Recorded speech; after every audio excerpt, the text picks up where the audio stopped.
काम करा লাগবে না করতে তিনি বেতনের কাম করে বিভিন্ন লাগবে তো বাকি লাগবে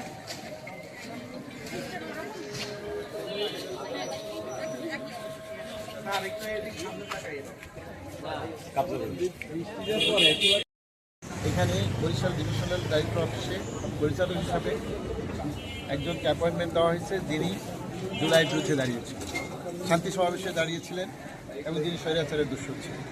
গুম খুন হত্যা নির্যাতনের সরকার, সেই সরকারকে সহযোগিতার জন্য উনি শান্তি সমাবেশে দাঁড়িয়ে জুলাইয়ের সাথে বিদ্রোহ ঘোষণা করেছেন। সেই জুলাই বিদ্রোহীর এবং শান্তি সমাবেশকারী যাতে কোনো রকম কোনো গুরুত্বপূর্ণ, এরা যাতে বাংলাদেশের কোথাও কোনো গুরুত্বপূর্ণ পদে পদায়িত না হয়, সেজন্য একটা নির্দেশনা আমাদের আগিয়ে দেওয়া ছিল। কিন্তু কাউকে ভুল বোঝাই হোক, যেভাবেই হোক, সে একটা পদায়ন নিয়ে আসছে।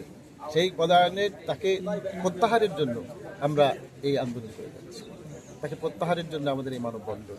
ইতিমধ্যে তারা এই স্বৈরাচারের দোষর, তাকে বলা হয়েছিল তুমি তোমার ভুলের জন্য ক্ষমা চাও অথবা ভুল স্বীকার করো। সে ভুল স্বীকার করে নিয়ে ক্ষমা চায় না, সে চ্যালেঞ্জ করে একটা মানববন্ধন করিয়েছে। তার এলাকার লোক, তার এলাকা, তার বাড়ি মনে হয় বাউফল এলাকার লোকজন এবং কিছু জাতীয়তাবাদী পরিচয় দানকারী, কিছু র্যাবের সদস্য পরিচয় দানকারী লোকজন, যারা আদৌ তাদের র্যাবের সাথে কোনো সম্পর্ক নেই, যারা কালকে দাঁড়িয়েছে, অধিকাংশই র্যাবের সাথে সম্পর্ক নেই। আরও দুইজনের মধ্যে দুইজন ছিল যাদের র্যাবের নতুন সদস্যপদ পেয়েছে, কিন্তু তাদের পদ দীর্ঘ সময় স্থগিত ছিল, কারণ তাদের কর্মকাণ্ড ছিল স্থগিত।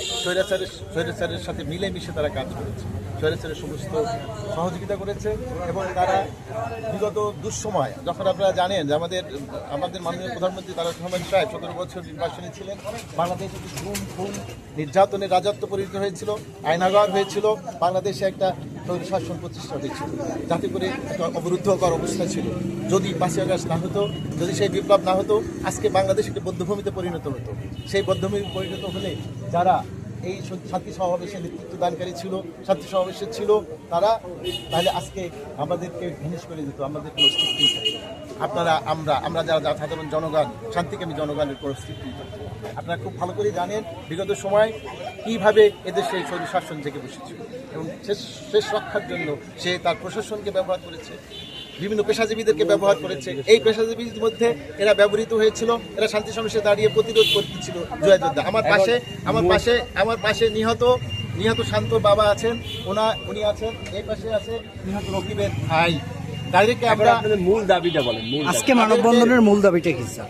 আজকে আমাদের মূল দাবি একটাই, তাকে প্রত্যাহার করতে হবে, দ্রুত তাকে প্রত্যাহার করতে হবে। কোনো রকম তকমা লাগেই হবে না। সে একসময় পরিচয় দান করে, সে কোনো এক সময় ছাত্রদল ছিল, এই যে পরিচয় দান করে। ছাত্রদল আরও অনেকেই ছিল, যেমন বিগত সরকারের মন্ত্রী মুরাদকে আপনারা চেনেন না? 100টার মুরাদ, যে একজন স্বাস্থ্য প্রতিমন্ত্রী ছিল, আবার তথ্য প্রতিমন্ত্রীও ছিল, আপনারা তাকে চেনেন।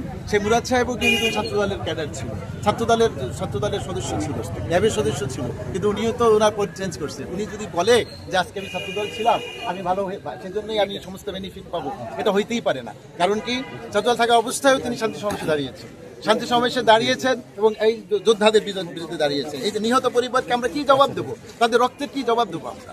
আপনি বলেন। এই নিহত পরিবারকে আমি আমার র্যাবের পক্ষ থেকে শেরেবাংলা মেডিকেল কলেজে এনে ওনাদেরকে সহায়তা করার চেষ্টা করেছি, আর আহত যোদ্ধাদেরকে আমরা চিকিৎসা দিয়েছি। সারা বাংলাদেশ ব্যাপী আমাদের সংগঠন বিভিন্নভাবে করেছে।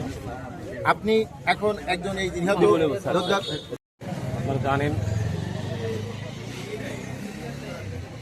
বরিশাল বিভাগের স্বাস্থ্য পরিচালককে নিয়োগ দেওয়া হয়েছে। যে স্বাস্থ্য পরিচালক ডাক্তার মনিরুজ্জামান 5ই আগস্টের পূর্ব পর্যন্ত দীর্ঘদিন সময় সহকারী পরিচালক এবং পদোন্নতিতে উপপরিচালক হিসাবে শেরেবাংলা মেডিকেল কলেজে ছিলেন এবং ওই সময় পরিচালক ছিলেন ডাক্তার সাইফুল ইসলাম। এই দুইজনেই জুলাই আন্দোলনের বিপরীতে ছিলেন। জুলাই আন্দোলনের যে কর্মীরা, তাদের আপত্তির মুখে তাদেরকে বদলি করা হয়েছে। হঠাৎ করে গত 6 তারিখে ডাক্তার মনিরুজ্জামান সাহেব উপপরিচালক, উনি এসে এখানে বিভাগীয় পরিচালক হিসেবে যোগদান করছেন। এই যোগদান করার ফলে জুলাই আন্দোলনে যারা সপক্ষে ছিলেন তারা ব্যথিত হয়েছেন, ক্ষুব্ধ হয়েছেন, তার পদায়নে আপত্তি জানিয়েছেন। আমরাও তাদের সেই অনুভূতির সাথে একাত্মতা পোষণ করছি এবং এখনও দাবি করছি তাকে সরিয়ে নেওয়া হোক। দেশে অনেক পদ আছে, উপপরিচালকের বহু পদ আছে, সম্ভবত 250 পদ আছে শুধু উপপরিচালকের।